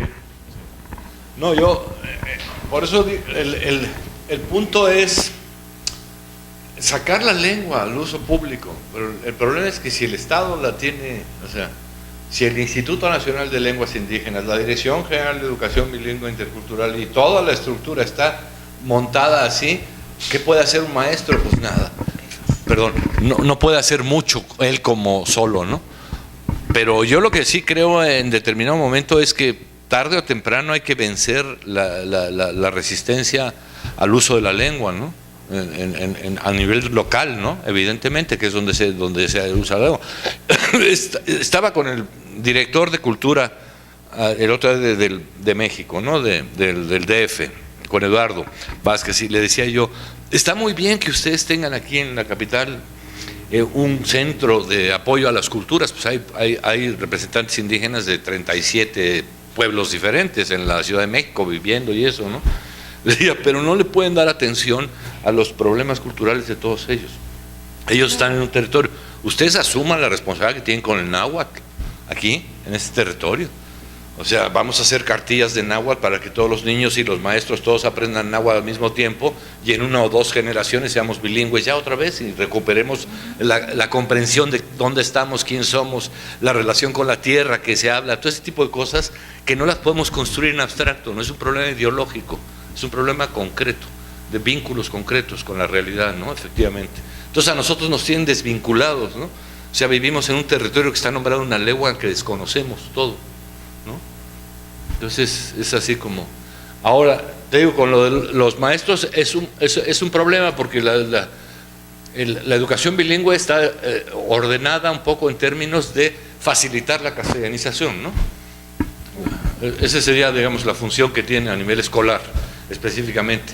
En ningún momento dices una primaria Hubo un momento en México con el proyecto Suárez Tarasco donde se empezó a ir por ahí, se asustó el Estado mexicano y lo frenó completamente, porque empezaban los estudiantes a estudiar el primero, el segundo, el tercero de primaria en su lengua, era en purépecha, ¿no? Y entonces, es más, de esos procesos surgió ese grupo de intelectuales purépechas que hay, ¿no? Poderosos. ¿Por qué? Pues porque trabajaron con su lengua y se apropiaron del mundo, porque el problema de la lengua no es nada más para reproducir tu territorio, sino es para reproducir el mundo, para reconstruir el mundo entero, ¿no? Desde tu lengua, desde tu localidad, la globalidad en ese sentido. Entonces yo lo que creo que es la recuperación de las lenguas a nivel del territorio, porque no hay otra forma de hacerlo. Sin territorio no tiene sentido. No es posible, ¿no? O sea, ahora implica modificar la estructura del Estado. Es que el problema que tenemos nosotros ya con México es que ya se agotó la estructura del Estado. Le preguntaba yo a Diego Valadez, ¿cuánto queda la Constitución mexicana no tocada en absoluto, la original? Me dice, pues como el 2%. O sea, la Constitución esa que nos dijeron. Pero ya la tradujeron a las lenguas indígenas. A las sí. No, y además el INALI hizo una locura, dijo que eran 368 lenguas. Sí. Entonces, si son 368 lenguas, el Estado está obligado a traducir a 368 versiones. Y una cosa es como habla la gente, que es lo que el INALI me da la idea que los lingüistas no han hecho. Sí, las variantes. Las variantes dialectales son el habla, efectivamente. Entonces, no vamos a unificar la forma en que habla la gente de ninguna manera, pero la forma en que escribe es lo más normal, que se unifiquen, ¿no? O sea, los argentinos, los españoles, los mexicanos y los cubanos hablamos el mismo español, pero hablamos muy diferente. Pero imagínense si hubiera diccionarios en cubano y diccionarios en... ¿no? Sí. Es absurdo. Entonces, ¿por qué los lingüistas van al absurdo en ese sentido? No, es que la gente quiere decir, ya sé que todos somos así, ¿no? Yo, de mis primeros trabajos de campo fueron en Guerrero. Entonces había dos comunidades, San Marcos y San José, de enfrente de San Marcos. Yo le decía, oiga, pero ustedes hablan lo mismo que allá. Y me decían, no, esos hablan como perros. Pues sí. Y era una región náhuatl donde era exactamente el mismo náhuatl que hablaba, uno del otro lado del río. Me decían, no, esos hablan como perros. Ya entiendo yo. O sea, ¿entiendes? Sí. Eso es normal, pero eso no debe ser lo que no te impida que no tenemos todavía los alfabetos, las estructuras para escribir las lenguas indígenas no están montadas, ¿no? Todavía, y además, cada vez que hacemos una cosa, bueno, pero esta es la versión de no sé qué, ya dejémonos versiones, ¿no? Hagamos las cosas en serio en ese sentido, ¿no?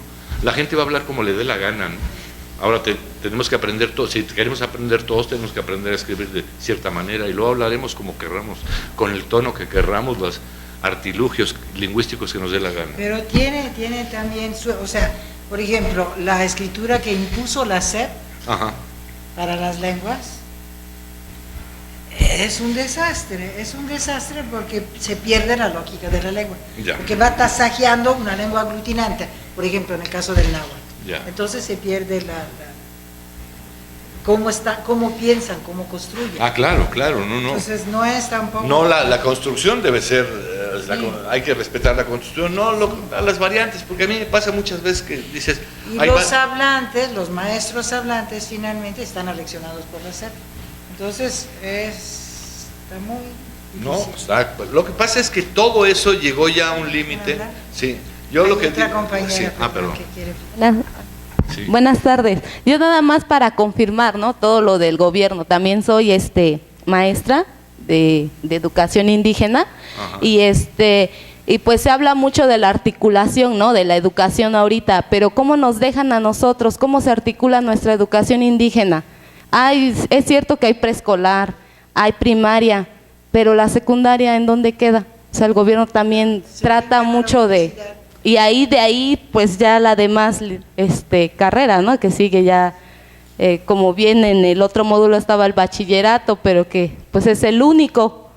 Claro. Entonces, ¿cómo el gobierno saca que la articulación de la educación y todo, y siempre a nosotros al último, ¿no?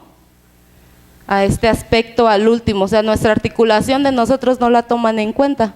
Porque en sí, los niños que pasan de preescolar a primaria, hasta ahí se termina la educación indígena que tratamos nosotros de rescatar como maestros en nuestra labor docente. Y si bien de no rescatar, que la conozcan por lo menos los niños que pues no tienen esa oportunidad, ¿no? No, a mí me parece, la tarea, miren ustedes, aún a pesar de que el Estado mexicano ha estado 100 años queriendo crear un solo tipo de mexicano, una sola cultura, una sola lengua, no ha podido, ya fracasó ese modelo. Ya lo que hay, estamos ahorita en una especie como de vacío, ¿no? Porque nos damos cuenta todos de que hay que cambiar todo, pero no ves por dónde, porque dices el aparato político y los propios intelectuales están como, todo es una confusión enorme, ¿no? Todo es una confusión, nada más escándalos y escándalos por aquí, escándalos por acá, pero no hay así una claridad en el sentido de que hay que empezar a decir, bueno, ¿cómo queremos que sea la educación? Ustedes, los maestros de educación bilingüe, tienen que decir, la educación debe ser así, y los recursos que necesitamos son estos, ¿no? Porque esa es otra de las cosas. Digo, a ver, ¿me pueden dar fotografías de todas las universidades interculturales? Y me consiguieron fotografías. No, hay unas que dices, esto no es una universidad, ¿no? Son 4 salones ahí mal pintados, ¿no? Con un pizarrón ahí sucio. Dices, eso es una universidad intercultural. Dices, no, ¿no? El Estado, ¿no? Pero ya las crearon, ¿no? Y les ponen y las suman. Dices, hay mucha de simulación, de mentira, efectivamente. Entonces, yo por eso digo, son ustedes los jóvenes verdaderamente los que van a hacer el cambio. Lo tienen que hacer porque les obliga a la realidad. Lo que está ahorita no les sirve a ustedes ya para nada, ¿no? O sea, no les sirve ni para formación, ni para encontrar trabajo, ni para nada, ¿no? Entonces hay que ver cómo se cambia la sociedad. Ahora, sí, una de las cosas que a mí me preocupa también es decir, tienen ustedes que atreverse a pensar, ese es el principio, bueno, ¿cómo deberían ser las cosas? Y yo me voy a poner a hacer mi tesis o sobre cómo deberían ser las cosas. Hay que imaginar el futuro para construirlo, para ir tras él. Porque ahorita el problema es ese, que tenemos que los viejos ya saben todo, ¿no? Ya te dicen todo y ya nada más, es más, todo el trabajo académico es citar lo que dicen los otros y no atreverte a decir nada hasta que no tengas realmente algo que no ha dicho nadie, y eso como nunca es, pues nunca vas a decir nada, entonces te la pasas así que te tiren línea desde arriba, sí, esperando, ¿no? Nada más 4 frases y necesitas 14 citas para las frases, ¿no? Cada palabra lo dijo otro antes, entonces, o sea, te meten en eso, ¿no? En fin, te meten en esa dinámica, en ese sentido, pero no, lo importante es que ustedes piensen libremente, ¿no? Yo digo, si yo sirvo para algo, no es para demostrarles o enseñarles nada, sino sirvo para que ustedes generen pensamiento propio, ¿no? Esa es la función intelectual por excelencia, ¿no? Yo digo lo que pienso no para convencerlos de nada, sino para que ustedes digan, yo no pienso igual, pero pienso, me sirve para pensar esto, pero ese es el punto esencial, ¿no? Entonces, ahorita las estructuras de reproducción del conocimiento, de la verdad, de cómo se construye la verdad y el futuro, están dando vueltas así en vacío, están enclochadas, ¿no? Zum, zum, zum, zum, zum.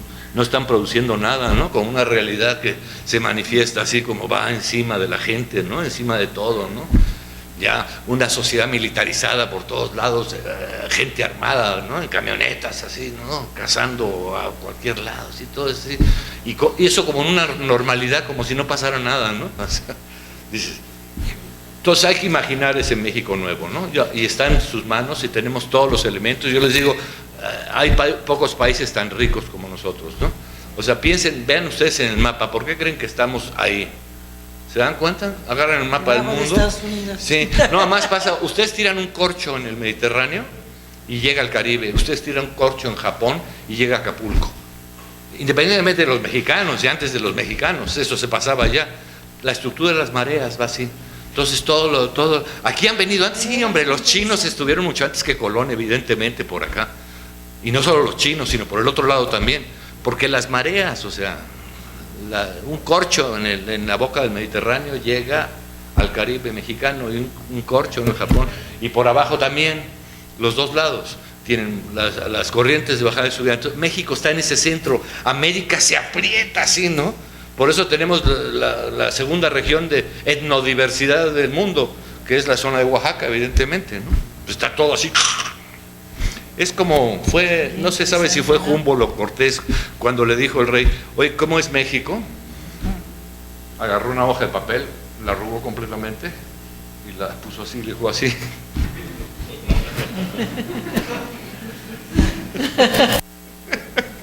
Así es México.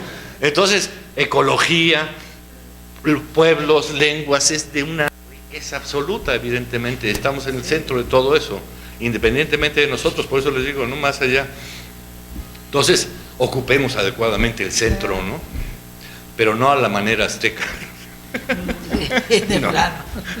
No, todo es... Los pueblos de Morelos fueron sujetos, tributo por los aztecas. Sí, por ese.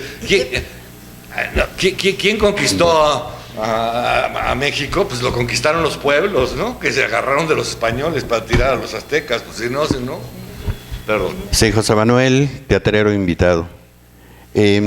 Yo he sido testigo de que no es generalmente, algunas veces el idioma que hablan en diferentes, la lengua que hablan en diferentes regiones, ya no pasan directamente por el español, sino pasan directamente al inglés.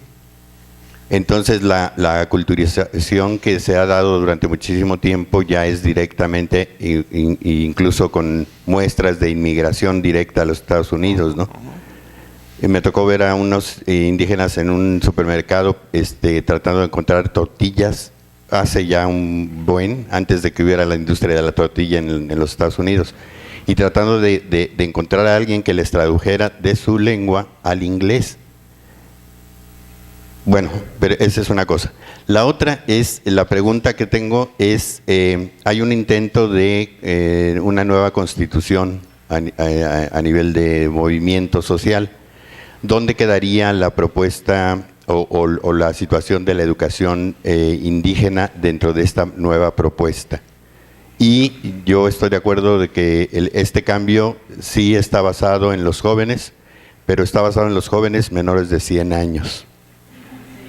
Yo creo que esa cuestión... está bien. Ahí esa propuesta me parece legítimo completamente. Entonces, nada más. Sí. No, sí, completamente. Los que tienen menos de 100 años jóvenes, que tienen pensamiento. De corazón. Pues, exacto. Y de cerebro. No, y de actitud ante la vida, ¿no? O sea, yo cuando me dicen que es muy difícil, digo, difícil la tuvo el cura Hidalgo, imagínense, ¿no? Sí, para independizar. Difícil la tuvo Juárez, ¿no? Que teníamos aquí un emperador francés, ¿no? Eso sí la tuvieron difícil. Nosotros no la tenemos tan difícil ahorita, ¿no? Hay que simplemente asumir esa enorme responsabilidad que tenemos. Y sí, los migrantes, sí, pues, lo que pasa es que tengan en cuenta que tenemos 30 millones de mexicanos en el otro lado. O sea, México es mucho más grande que sus fronteras, la cultura mexicana es mucho más grande que sus fronteras. Yo me acuerdo de haberlo discutido con Rafael, le decía, oye Rafael, no, es que me impidieron generar recursos para hacer cosas en Estados Unidos, porque la cultura popular mexicana llegaba hasta la frontera. Es absurdo. O sea, se reproduce México, se come en mexicano, es natural. Imagínense ustedes la riqueza de la cocina mexicana. ¿Qué tienen allá? Pues le pones en una mesa unos 20 platillos y enfrente te ponen un hot dog, una hamburguesa y ya. Y muchas ketchup y muchas mostazas, pero no tienen cocina, tienen comida los norteamericanos. Y nosotros tenemos una cocina, entonces la cocina mexicana está... Tienen 30 millones de mexicanos que hablan en el español. Si nosotros tuviéramos un 10% de la población que habla otro idioma y tiene otra lengua, otra cultura, otra cocina adentro, ya hubiéramos organizado un pogrom, ¿no? Los hubiéramos corrido a patadas, ¿no? Es pobres norteamericanos, ¿no? No les queda más que comer en los restaurantes mexicanos y vivir y aprender el español, etcétera, etcétera, etcétera. Eso está pasando. México es mucho más grande que sus fronteras. La cultura mexicana se expande por el mundo. Cuando ves la música mexicana es de mayor crecimiento en el mundo, ¿no? La cocina mexicana está creciendo en el mundo de manera fundamental. Y hasta el cine ahora. Y el cine, y ahora ya hasta con Iñárritu ya tenemos o sea, todo eso está ahí. Lo que pasa es que es absurdo que siendo tan ricos en todo, seamos tan desiguales, ¿no? Y eso es una bola de los que hablamos que llevan 20 años ordeñando a México para ellos solos, y una bola de ricos,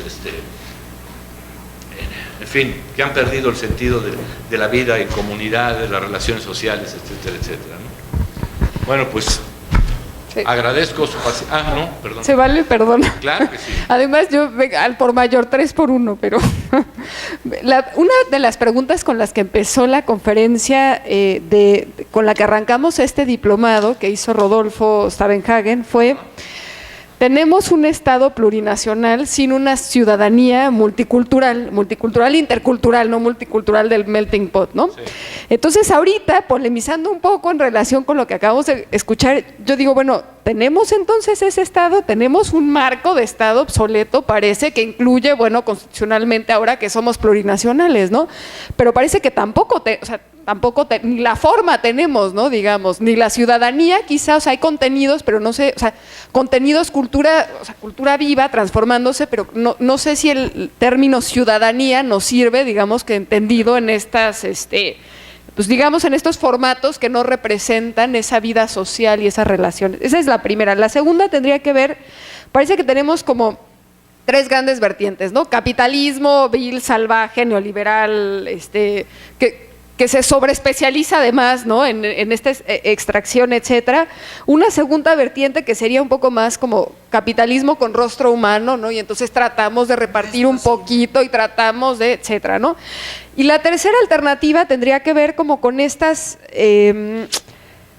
digamos que nuevos procesos que han sistematizado, procesos que llevan muchos años, como el buen trato, como el buen vivir, etcétera, pero que cada vez empiezan a tener más ecos o más espacios en los cuales sí que se pueden hacer parte del proyecto de nación y que digamos, pensando en estas dinámicas, ¿vamos bien? ¿Por qué pregunto esto? Porque de pronto parecería, no hablo solo de México, ¿no? Porque si no creo que estaríamos en el despeñadero total, pero, o bueno, no sé si total, pero al menos en cierto. O sea, estamos, digamos, como que estamos viendo que sí que hay nuevos espacios donde también estas alternativas ya se están consolidando de manera formal, oficial, Ecuador, Bolivia, etcétera. Podemos pensar que mirar hacia ese horizonte sí nos va a dar tarde o temprano acá, o que solamente esta élite del primer tipo de capitalismo salvaje como ninguno va a perdurar. Y la tercera pregunta, comentario que tengo, tiene que ver con los patrimonios culturales. O sea, cada vez estamos más en esta cuestión de en manos de quién quedan los derechos de la patrimonialización en una lógica que es muy individual, y dónde quedamos, digamos, los ejercicios relacionales colectivos sobre este patrimonio. Entonces, ni modo, me senté a este lado para tratar de hacer muchas preguntas y aprovechar el micrófono, y muchas gracias. Perfecto. No, lo primero, el tema es que tenemos que entrarle al problema de la diferencia, de la identidad. Digamos, la diferencia debe ser es la dimensión cultural de la ciudadanía. O sea, no podemos generar una diferencia nada más para los pueblos originarios, sino que todos tenemos que tener derecho a la cultura en ese sentido. Ellos como pueblos originarios, a cada grupo se articula como sea, pero debe ser un derecho para todos, no un derecho para ellos. Ese es un primer nivel. Entonces, construir una ciudadanía en donde el derecho a la especificidad cultural está montada en ese tema. Y no es los indios y nosotros, no, somos todos tenemos derecho, cada quien define cada grupo cómo ejerce ese derecho, y lo puedes ejercer como un pueblo indígena con una lengua y unas tradiciones, o lo puedes ejercer como un barrio con un conjunto de atribuciones, efectivamente, en ese sentido. Esa sería la primera, y con respecto a lo de la ciudadanía. Y la segunda, que era la referencia a las alternativas. No, claro, lo señalo aquí muy parcialmente yo, pero el hecho es que a mí me preocupa mucho que la alternativa para el buen vivir sea la extracción brutal de los recursos naturales. No va. Es que el modelo de Estado, o sea, no es el adecuado. Yo lo que creo es que es muy difícil, o sea, proyectar, digo, lo que yo veo es la descomposición de los grandes centros de poder, porque se tienen que matar entre ellos, o sea, se van a tirar sus bombas atómicas seguramente y eso, en fin, lo harán. Pero de todos modos, el empoderamiento, no me gusta la palabra empoderamiento, sino la construcción relacional del control de tu territorio y la vida de grupos pequeños entre nosotros. Eso es lo que va a valer, es lo que estoy viendo, porque si tú ves, por ejemplo, las zonas donde opera la policía comunitaria, no han cambiado mucho las cosas de ellos. Bueno, tienen más libertad para producir, se ponen más de acuerdo, ya no les roban ni les piden, etcétera. O sea, va mejorando poco a poco las cosas, pero de todos modos están como ínsulas, ¿no? Entonces, en la medida que todas nos insulemos en este sentido, nos encaracolemos, como dicen los zapatistas todos, hagamos nuestro caracol. Ese será lo que nos va a permitir un poco transitar a lo que viene, porque lo que viene, o sea, la debacle que está México y todos, ¿no? O sea, todos, ¿no? O sea, ya no queda ninguna parte del mundo que esté así. Vean ustedes los fenómenos así como de el Podemos en España, ¿no? O sea, que de pronto es un grupo de gente que no son políticos, no son académicos, etcétera, etcétera. Claro, el drama que tienen es que en el momento que entren a la estructura los va a transformar en parte de lo mismo. Esa es la trampa, porque el problema es estructural. La idea de Estado-Nación que está operando ya no opera, evidentemente, ya no tiene fundamento, ¿no? Por eso, el ejercicio de la imaginación es lo que yo veo ahorita como una de las cosas más importantes, sobre todo para conservar cierto optimismo, ¿no? Realmente, yo digo, soy pesimista en el corto plazo. O sea, las cosas se van a poner peor todos los días, pero soy optimista en largo plazo. Las cosas van a ser diferentes, sí lo van a hacer diferentes, pero poco. Una frase, me acuerdo del Che Guevara, que decía que para construir el futuro hay que soñar primero. Exacto. Ahorita que hablas de la imaginación. No. Sí, no, yo en todas las clases se los digo a los jóvenes, digo, imagínense lo que quieren que sea México. Y ahí vamos, y ahí es donde se va a ir, a donde ustedes quieran que vaya México, ¿no? Porque ahorita pues no va a ningún lado, ¿no? Ni siquiera hay ideas, o sea, vean los partidos políticos. Entonces, vean la publicidad, te ofrecen cosas, todos te ofrecen cosas, ¿no? Y todos dicen que sí, en fin. No, entonces, vamos a pensar en México en serio, es decir, post este periodo, efectivamente, ¿no? Que es pues les agradezco muchísimo la posibilidad de compartir con ustedes y discutir un poco, y sí espero que sirva y quedemos además conectados. Al contrario, nosotros somos los que te agradecemos profundamente. Y bueno, aquí tengo de parte del CIDEMA algo para gracias. ti, que espero que te guste con nuestro logo, etcétera. Sí. Y bueno, yo te guardé también un póster si lo quieres muchas gracias, conservar. Sí. Lo agradezco mucho, de verdad. Sí. De verdad es un gusto.